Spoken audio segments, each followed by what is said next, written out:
Auzubillahiminash-shaytanir-rajim. Bismillahir-rahmanir-rahim. Assalamu alaikum, my dear students of class 10th. Hope you all are fine by the grace of Almighty Allah. Dear students, हम पिछले कुछ दिनों से electromagnetic induction पढ़ रहे हैं और उसकी एप्लीकेशन को समझने की कोशिश कर रहे हैं. इलेक्ट्रोमैग्नेटिक इंडक्शन मैं फिर रिपीट करता हूँ ताकि आपके जहन में ये अच्छी तरह से बैठ जाए. This is a electromagnetic induction is a phenomena जो माइकल फैराडे ने 1831 में डिस्कवर किया था. And what he discovered was that when a magnet is rotated or moved inside a coil of wire or a coil is moved inside the magnetic field, कि यह coil of wire या magnetic field यह coil of wire करून move कत मस magnetic field मस at coil of wire मस गसान at magnetic field effect सहित इम force सहित अख EMF develop यानी अख force अख develop इम force सहित at मस current start गसान current पौध गसान यानी electric current गसान start flow. ये current कते आय at मस ये current गई induce कम सहित इम magnetic force सहित या magnetic field किस force मस ये coil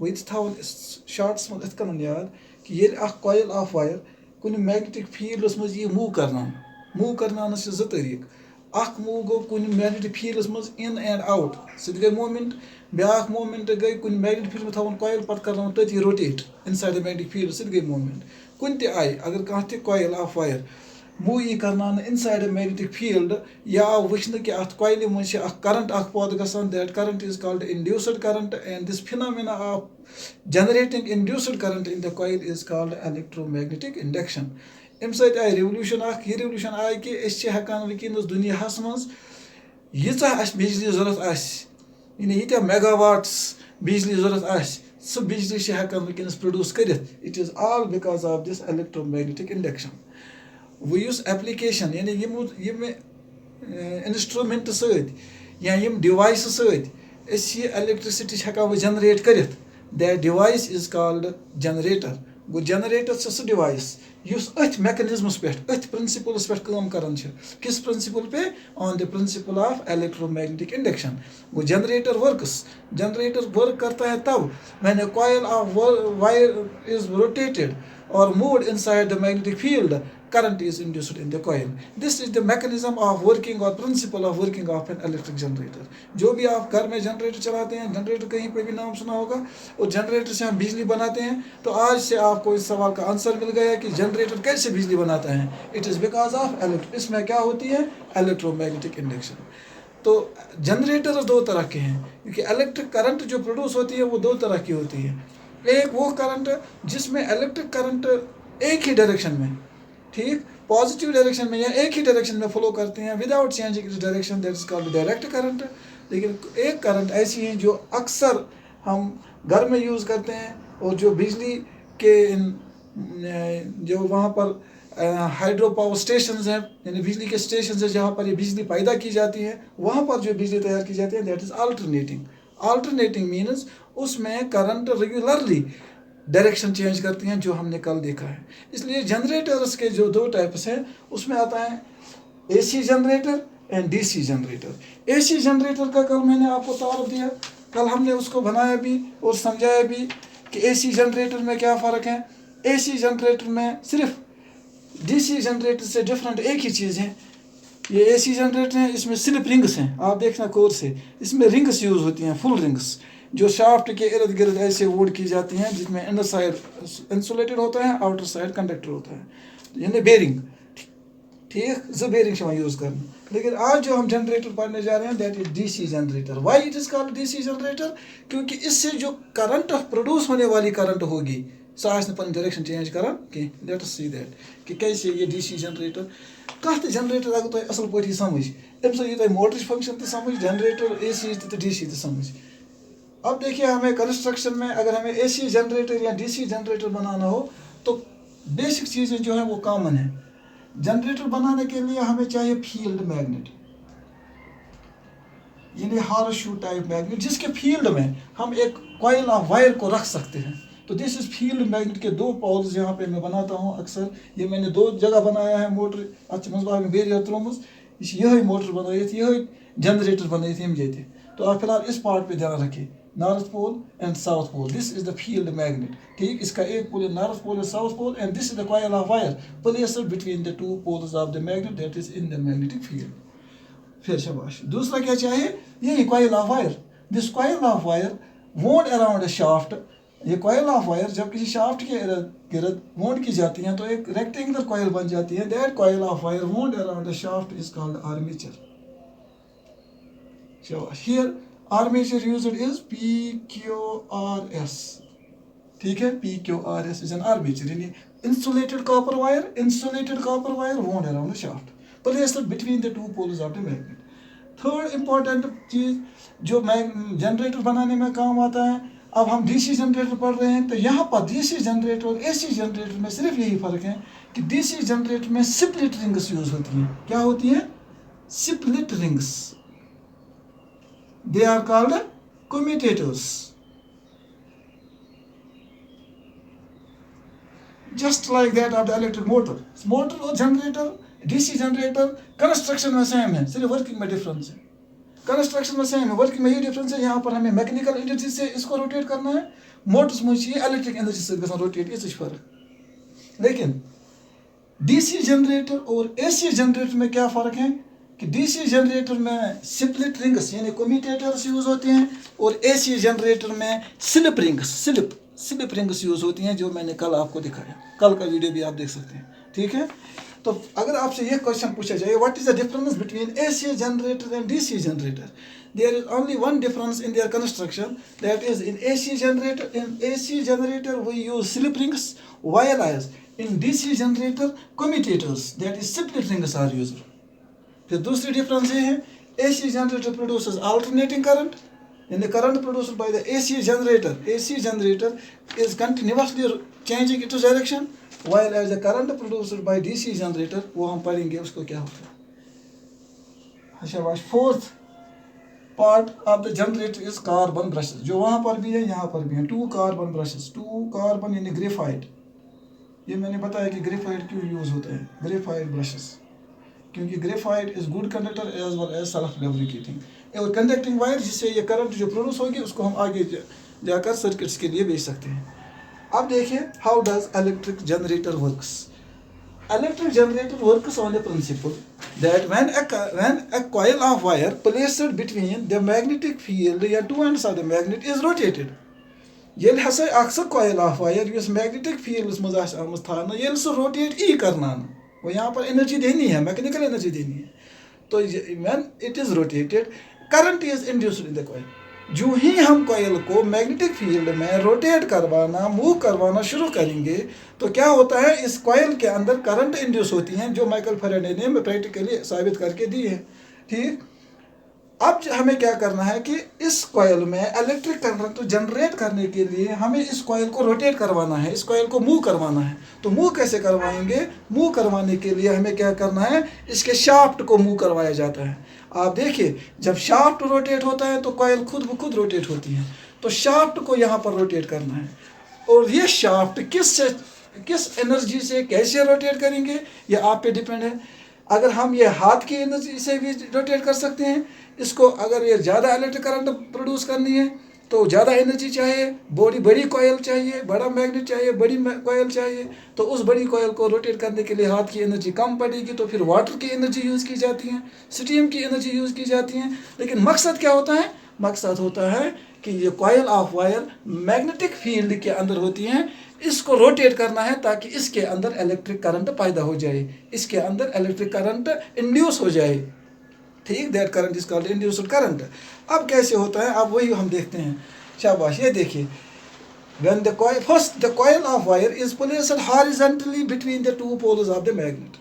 पहले क्या करना है, इस coil of wire को ऐसे प्लेस करना है that it should be horizontal position between the two poles of the magnet। ठीक है, and 2 carbon brushes, जो 2 carbon brushes हैं ये ऐसे बेस के साथ फिक्स करने हैं। हम इत कर बेस सहित fix 2 carbon brushes that the ring 1 and ring 2 do split rings, that is commutators, they should make slight touches with these carbon brushes। कि इत कन लागन कार्बन ब्रश कर मोटरस मज या जनरेटर्स मज फिक्स कि इस पर रोटेट ये कर क्योंकि यह कर रोटेट रिंग 1 तो रिंग 2 हेथ रिंग 1 तो रिंग 2 यम कर कम्यूटेटर कर फिक्स कर मोल्ड कर वेल्ड कत पे शाफ्टस पे मगर कम सत इंसुलेशन सत ताकि करंट गस शाफ्ट मज पास गस पे गसन कंडक्टर मगर ये यम सो वार दिमो कशर पे ठीक तत गसन सह इंसुलेटर। तो ये जब ये शाफ्ट रोटेट होगा तो मेरे बच्चों कॉयल भी रोटेट होगी, रिंग्स भी कॉयल के साथ रोटेट होंगे क्योंकि जो कॉयल के दो टर्मिनल्स हैं वो एक तो होता है R1 के साथ कनेक्ट और दूसरा होता है R2 के साथ कनेक्ट। तो जब कॉयल रोटेट होगी तो R1 और R2 भी कॉयल के साथ रोटेट होंगी। दो चीज़ें रोटेट नहीं होंगी, वो होंगे कार्बन ब्रशेस दो, यम गसन रोटेट के they are fixed to the base of the generator. आई बात समझ? अब देखो क्या होता है when by using any of the force when the shaft is rotated। अब यहाँ पर भी दो चॉइसेस है, क्लॉकवाइज और एंटी क्लॉकवाइज, दोनों तरीके हैं। वो पाबंदी नहीं है कि किस डायरेक्शन में हमें रोटेट करना है। when the shaft is rotated what happens, युथे ये शाफ्ट करो, suppose the shaft is rotated in the clockwise direction, ये हो गई ना क्लॉकवाइज डायरेक्शन, ठीक है। आप देख आपको ये दिखाई दे रहा है पेज, ये मीन मैं यहाँ हाथ की एनर्जी से इसको क्लॉकवाइज डायरेक्शन में रोटेट कर रहा हूँ। वायर इज इट रोटेटिंग, ये कब से रोटेट कर रहा है, ये कहाँ रोटेट होता है, ये रोटेट हो रहा है between the two poles of the magnet, ठीक है। तो ये जब जो ही ये मोशन स्टार्ट करेगा, when it is rotated a current will get induced in the coil, current gets induce, current gets electric current gets start to flow. अब वो डायरेक्शन ऑफ करंट कहाँ से होगी, अब समझना ये है कि करंट गसा इन the direction of P Q R S किन एस आर क्यू पी, उसको जानने के लिए हमें दिया गया है फ्लेमिंग्स राइट हैंड रूल। तो फ्लेमिंग्स राइट हैंड रूल को अप्लाई करते हैं ऑन साइड पी क्यू। अब देखो यहाँ पर पहले ये हॉरिजॉन्टल पोजीशन में थे, जो ही ये क्लॉकवाइज डायरेक्शन में मोशन करना स्टार्ट करता है तो side P Q it moves upwards and side R S it moves downwards. तो साइड पी क्यू ये एक डायरेक्शन में मूव करता है, side Q P R S अलग डायरेक्शन में मूव करता है, क्योंकि यहाँ पर फोर्स साइड पी क्यू पे एक डायरेक्शन में अप्लाई होता है, यहाँ अपोजिट डायरेक्शन में अप्लाई होता है। तो दो तरह के फोर्सेस कॉइल में प्रोड्यूस होते हैं, इस तरह एक पोटेंशियल डिफरेंस क्रिएट होता है जिसकी वजह से करंट फ्लो होती है। अब देखते हैं direction of current, applying Fleming's right hand rule to the side P Q. ये देखिए बच्चा, ये है पहले हमें 4 फिंगर प्लेस करनी है in the direction of magnetic field, that is north and south direction. This is north and south direction, this is P to S है ना, यहाँ पे आप देखिए north and south direction 4 finger. फिर जो जिस डायरेक्शन में ये कॉइल मूव करती है उस डायरेक्शन में थंब को रखना है, क्योंकि ये साइड कहाँ मूव करता है, ऊपर की साइड, ठीक। तो ये यूपर की साइड है, हम कैसे ऊपर दिखाएंगे, तो थंब को ऊपर रखेंगे, तो इसको ऐसे रखेंगे तो हो गए ये। अब क्या जो सेंट्रल फिंगर हम प्लेस करते हैं at right angles to the 4 finger, तो जहाँ पर सेंट्रल फिंगर की डायरेक्शन है that gives the direction of the current. अब आप खुद बताइए, ये देखिए आपके सामने पी क्यू है, ये है direction of magnetic field, this is the direction of the motion of the conductor कि ऊपर की तरफ जा रहा है, तो direction of current will be from it is from P to Q. तो the direction in the side when it will start moving in the clockwise direction, ठीक, the direction in the coil will be from PQ, it is from P to Q when it will move upwards। ये P को खशर को तेरे direction of current from P to Q। शाबाश। आगे देखते हैं RS को क्या होता है, आप देखिए यहाँ पर आपके सामने है RS, it moves downwards। हम कैसे दिखाएंगे, ये देखो फ्लेमिंग्स राइट हैंड रूल में 4 finger in the direction of magnetic field. अब मोशन ऑफ कंडक्टर कहाँ है, डाउनवर्ड्स। आप देखिए मैंने मोशन ऑफ कंडक्टर कैसे दिखाते हैं, थंब से, तो थंब को डाउनवर्ड करना है, तो जिस डायरेक्शन में सेंट्रल फिंगर रहती है that give direction of current. आप देखिए खुद ही बोले करंट की डायरेक्शन क्या होगी, R to S। शाबाश। तो direction of the current in the RS side is R to S। So in this we observe when हम यही लिखते हैं that when shaft is rotated in the clockwise direction, the current begins to flow in the coil because current is induced in the coil, and on applying Fleming's right hand rule on PQ and RS we observe that the direction of current in the coil is from PQ RS PQRS। तो हम देखते हैं आगे के circuit में ये कैसे बाहर निकलेगी। Direct current will come out through this RS, R2, B2, शाबाश, B2 से वापस आएगी कंप्लीट सर्किट बनाने के लिए B1, तो ये बन गई PQRS, ठीक। And in outer circuit the direction of current is from B2 to B1। आप देखिए B2 टू B1, ठीक। when we are rotating the coil, Yathu ये रोटेट करो, शाबाश, यथु रोटेट कर रिंग 1 तो रिंग 2 गई detach from the brush 1 and brush 2, मगर ऐसे रोटेशन कंटिन्यू करान, यथु हाफ रोटेशन गस ये ऐसे आएगी। वो इक्वस RS यम तरफ PQ यम तरफ, ये कि ना अच्छा कि शक उस PQ यथु हाफ रोटेशन गस रिंग 1 युस R1, शाबाश शाबाश, R2 कम तरफ B2 से R1 कम से, यही होगा ना R2 R2 का सच कनेक्टेड RS से R2, यदि यम तरफ तारी R2 यम तरफ R1 यम तरफ। और डायरेक्शन ऑफ करंट को क्या होगा आप देखिए, वो खस RS हुर, ये RS हुर खस direction of magnetic field is same, RS खस हुर, डायरेक्शन ऑफ करंट को गस from S to R, from S to R। and in PQ direction of current will be PQ goes downwards move, PQ was bon kun, ये PQ was bon kun, direction of current will be from Q to P। At half rotation the direction of current is reversed in the coil, the direction of current is reversed। आप देखो PQRS it will get reversed to SRQP, SRQP।